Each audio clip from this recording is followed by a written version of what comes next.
ഇടത് സഹയാത്രികനായ റെജി ലൂക്കോസ് ബി.ജെ.പിയിൽ ചേർന്നിരിക്കുന്നു. ബി.ജെ.പി സംസ്ഥാന അധ്യക്ഷൻ രാജീവ് ചന്ദ്രശേഖറിൽ നിന്ന് അംഗത്വം സ്വീകരിച്ചതിന് ശേഷം റെജി ലൂക്കോസ് സംസാരിക്കുകയാണ്. തത്സമയം മുന്നോട്ടുള്ള വളർച്ച വലിയ ഗംഭീരമായിരുന്നിരിക്കും. പ്രത്യേകിച്ച് കേരളത്തിലെ എന്താ പറയുക, നല്ല രീതിയിൽ പ്രവർത്തിക്കുന്ന ഏതൊരു മനുഷ്യന്റെ മനസ്സിൽ ബി.ജെ.പി കുടിയേറി കഴിഞ്ഞു.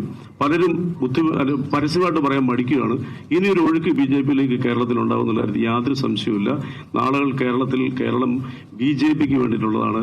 അപ്പം അതുകൊണ്ട് ഞാൻ എൻ്റെ വാക്കുകൾ നിർത്തുന്നു.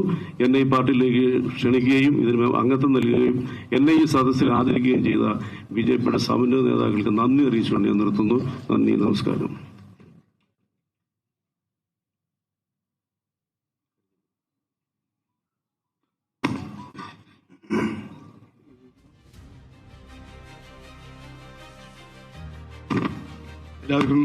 എല്ലാവർക്കും നമസ്കാരം.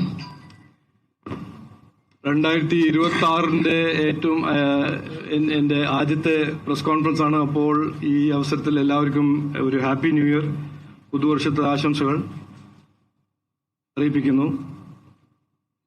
ഈ 2026 നമ്മുടെ നാടിന്റെ ഭാവിക്കും വേണ്ടി രജിജി പറഞ്ഞ പോലെ നമ്മുടെ പുതിയ തലമുറ, നമ്മുടെ കുട്ടികൾക്ക് വേണ്ടി ഒരു നല്ല കേരളം സൃഷ്ടിക്കുന്ന ഒരു വർഷമാവട്ടെ എന്ന് ഞാൻ പ്രാർത്ഥിക്കുന്നു, പ്രതീക്ഷിക്കുന്നു. വരാൻ പോകുന്ന അസംബ്ലി ഇലക്ഷൻ, അതിനുവേണ്ടി ജനങ്ങൾ ആ ഒരു പുതിയ ഭാവിക്ക് വേണ്ടി ഒരു തീരുമാനം എടുക്കട്ടെ എന്ന് ഞാൻ പ്രാർത്ഥിക്കുന്നു. ജൂലൈ 2025 അമിത്ഷാജി ഇവിടെ വന്നു. അദ്ദേഹം ഞങ്ങളുടെ മിഷൻ 2025 ലോക്കൽ ബോഡി ഇലക്ഷന്റെ തെരഞ്ഞെടുപ്പിന്റെ പ്രോഗ്രാം ഉദ്ഘാടനം ചെയ്തു. അദ്ദേഹം ഇനി ജനുവരി 11 ഇവിടെ വരുന്നു. ഞങ്ങളുടെ അസംബ്ലി ഇലക്ഷന്റെ ക്യാമ്പയിൻ അദ്ദേഹം ഉദ്ഘാടനം ചെയ്യുന്നു. ജൂലൈയിൽ വന്നപ്പോൾ ഇതുപോലെ തന്നെ ഒരു ചർച്ചയിൽ മാധ്യമ സുഹൃത്തിന്റെ ഒപ്പം ഞാൻ സംസാരിക്കുമ്പോൾ എന്നോട് അന്ന് മാധ്യമ സുഹൃത്തുക്കൾ എന്നോട് പറഞ്ഞു, ഇതില് വലിയ മാറ്റമൊന്നും വരാൻ പോകുന്നില്ല, CPM തുടരും ആയിരുന്നു അന്നത്തെ ഒരു ഫീലിംഗ്. ഞാൻ അന്ന് പറഞ്ഞു, BJP NDAന്റെ പേരിൽ പറഞ്ഞു, ഇത് മാറ്റം കൊണ്ടുവരാൻ പോകുന്ന ഒരു ഇലക്ഷനാണ്. ജനങ്ങൾ തീരുമാനിച്ചു മാറ്റം കൊണ്ടുവരണം, മാറ്റം വേണം. അത് ജനങ്ങളും ഒപ്പം സംസാരിക്കുമ്പോൾ കൃത്യമായി മനസ്സിലാക്കുന്ന ഒരു കാര്യമാണ്.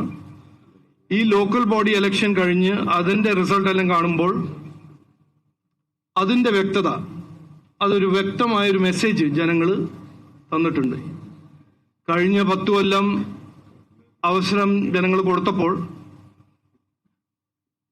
CPM സർക്കാർ വികസനത്തിനെ കുറിച്ചോ അഴിമതിനെ കുറിച്ചോ തൊഴിൽ വിലക്കയറ്റം, വിശ്വാസികളുടെ സംരക്ഷണം, ഈ കാര്യങ്ങളിൽ അവര് പരാജയപ്പെട്ടു എന്ന് ഞങ്ങൾ BJP NDA കൃത്യമായി കഴിഞ്ഞ 6 മാസം നന്നായി സമരം ചെയ്ത് പ്രതിഷേധിച്ച് അത് ജനങ്ങൾ മുമ്പിൽ വെച്ചു. അതിന്റെ കാരണമാണ്, ഞാൻ അത് 100% അത് കാരണമാണെന്ന് പറഞ്ഞില്ല, പക്ഷെ അതൊരു ഫാക്ടർ ആയിരുന്നു ഈ ലോക്കൽ ബോഡി ഇലക്ഷന് ജനങ്ങളുടെ തീരുമാനം. ഈ ലോക്കൽ ബോഡി ഇലക്ഷന്റെ റിസൾട്ട് BJPന്റെ ചരിത്രത്തിൽ, NDAന്റെ ചരിത്രത്തിൽ ഏറ്റവും വലിയൊരു റിസൾട്ടായിരുന്നു. നിങ്ങൾക്ക് എല്ലാവർക്കും അറിയാം. പക്ഷെ അതിന്റെ അപ്പുറം ഞങ്ങൾ പരിശോധിച്ച് പഠിച്ച് മനസ്സിലാക്കിയ ഒരു ക്ലിയർ മെസ്സേജാണ്, കേരളത്തിന്റെ രാഷ്ട്രീയത്തിൽ ഒരു വലിയ മാറ്റം വരാൻ പോകുന്ന കാലമാണ് ഈ വരാൻ പോകുന്ന അസംബ്ലി ഇലക്ഷൻ. ഒരു ഇൻഫ്ലക്ഷൻ പോയിന്റാണ്. കേരളത്തിന്റെ പൊളിറ്റിക്കൽ ഹിസ്റ്ററിയിൽ ഒരു ഇൻഫ്ലക്ഷൻ പോയിന്റ് ആണ് ഞങ്ങൾ ഈ അസംബ്ലി ഇലക്ഷൻ കാണുന്നത്. ഈ അസംബ്ലി ഇലക്ഷനെ കുറിച്ച് മറ്റ് പാർട്ടികളെല്ലാം സംസാരിക്കും, അവരുടെ പ്രചരണവും ദുർപ്രചരണവും എല്ലാം ചെയ്യും. പക്ഷെ ഞങ്ങൾ അടുത്ത 100 ദിവസം മുമ്പോട്ട് വെക്കാൻ പോകുന്നത് കൃത്യമായ 2 കാര്യങ്ങളാണ്. ഒന്ന്, ഏറ്റവും പ്രധാനപ്പെട്ട ഒരു കാര്യം, വികസിത കേരളം. ഞങ്ങൾ ആദ്യം മുതൽ പറയുന്ന ഒരു കാര്യമാണ്. വികസനം,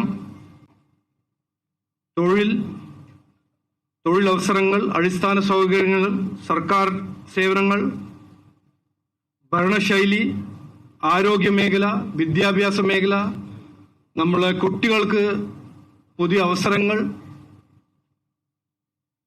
ഇതാണ് ഞങ്ങളുടെ ഏറ്റവും പ്രധാനപ്പെട്ട ആദ്യം മുതൽ ഇന്ന് വരെ. ഇനി അസംബ്ലി ഇലക്ഷൻ ഞങ്ങളത് മുമ്പോട്ട് വയ്ക്കും, കൃത്യമായി അത് ഇനിയും മുമ്പോട്ട് വയ്ക്കും. ഞങ്ങളുടെ കാഴ്ചപ്പാട്, ഞങ്ങളുടെ രാഷ്ട്രീയം ഈ വികസന രാഷ്ട്രീയമാണ്. അതിൻ്റെ ഒപ്പം ജനങ്ങൾ അവസരം കൊടുക്കുമ്പോൾ, കോൺഗ്രസിനോ CPM-നോ BJP NDAയ്ക്ക് കൊടുക്കുമ്പോൾ, സെൻട്രൽ ഗവൺമെന്റിൽ അവസരം UPA കോൺഗ്രസിന് കിട്ടി, കോൺഗ്രസിന് മറ്റ് സംസ്ഥാനത്തിലും കിട്ടി. ഈ ജനങ്ങൾ വിശ്വസിച്ച് അവസരം കൊടുക്കുമ്പോൾ ഈ വികസനത്തിന്റെ ഡിപ്പാർട്ട്മെന്റിൽ ആര് എന്ത് ചെയ്യുന്നു, റിപ്പോർട്ട് കാർഡ് BJP NDAന്റെ റിപ്പോർട്ട് കാർഡ് എന്നാണ്, കോൺഗ്രസിന്റെ റിപ്പോർട്ട് കാർഡ് എന്നാണ്, CPM റിപ്പോർട്ട് കാർഡ്. CPIM സഹയാത്രികൻ റെജി ലൂക്കോസ് BJPയിൽ ചേർന്നിരിക്കുന്നു. രാജീവ് ചന്ദ്രശേഖരാണ് ഷാൾ അണിയിച്ച് അംഗത്വം നൽകിയിരിക്കുന്നത്. രാജീവ് ചന്ദ്രശേഖർ സംസാരിക്കുകയായിരുന്നു. മറ്റു വാർത്തകളിലേക്ക്.